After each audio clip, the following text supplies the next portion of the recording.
मैं आना चाहती हूँ स्मृति ईरानी के वक्तव्य पे, और उस वक्तव्य पे आना इसलिए जरूरी है क्योंकि आपको दिक्कत हो सकती है राहुल गांधी जी ने क्या कहा, लेकिन प्रत्यक्षम किम प्रमाणम, आज सरकार जो सदन में कर रही है वो इस बात का प्रमाण है कि लोकतंत्र क्षीण हो रहा है।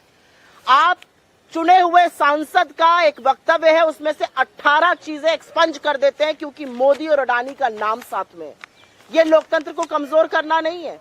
आप प्रतिपक्ष के नेता कांग्रेस के अध्यक्ष के बयान से नजर नहीं नजारों की बात करते हैं कि शेर को और तमामों चीजों को एक्सपंज कर देते हैं। ये लोकतंत्र का क्षीण होना नहीं है। अगर एक बेबाक पत्रकार सवाल पूछता है उत्तर प्रदेश में सड़कों की हालत पर, तो उनको गिरफ्तार कर लिया जाता है, और ऐसे तमाम उदाहरण है। ये लोकतंत्र का क्षीण होना नहीं है। चुनी हुई सरकारों को पैसे के बल पर, एजेंसियों के डर पे गिराना, ये लोकतंत्र को कमजोर नहीं करता है। आगे मैं बताती हूँ, लोकतंत्र को कमजोर करने के इतने उदाहरण हैं कि ये लोग कहीं मुंह छिपाए नहीं छिपेंगे। लेकिन स्मृति ईरानी जी क्योंकि ट्रोल मंत्रालय को संभालती थी, उनके ट्रोल मंत्रालय पे खतरा था, उनको लगा कमान हाथ से चली जाएगी, वापस मैदान में कूद पड़ी है। मैं उनसे पूछना चाहती हूँ, स्मृति जी, 2019 चुनाव के वक्त आपने कहा था 13 रुपए किलो पे शक्कर मिलेगी। लोकतंत्र को भूल जाइए 2 मिनट, आइए चूल्हे चौके की बात कर लेते हैं।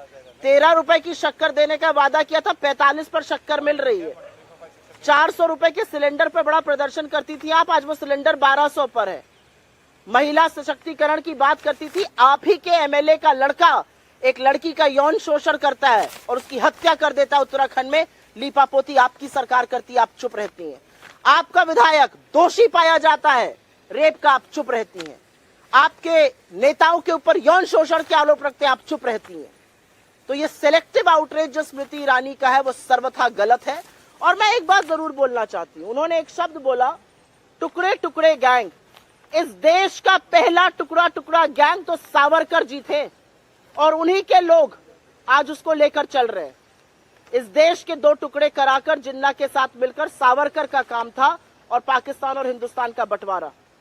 और यह सच है कि नरेंद्र मोदी जी आज भी वही काम कर रहे हैं। इस देश को भाषा के आधार पर, वेशभूषा के आधार पर, धर्म के आधार पर, जाति के आधार पर अगड़े को पिछड़े से लड़ाना, अगड़े को दलित से लड़ाना, हिंदू मुसलमान को लड़ाना। आपने तो मिजोरम और असम में गोलियां चलवाई हुई हैं, आपने कर्नाटक और महाराष्ट्र को भिड़ाया हुआ है।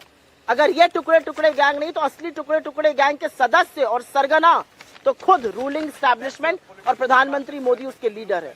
मेरा अपना मानना है कि भारत के लोकतंत्र को बचाना हम सबका कर्तव्य है, मीडिया का कर्तव्य है। और भारत के लोकतंत्र की जिस तरह से धज्जियां सदन में और सदन के बाहर भारतीय जनता पार्टी उठा रही है, वो अपने आप में प्रमाण है कि किस तरह से लोकतंत्र कमजोर हो रहा है।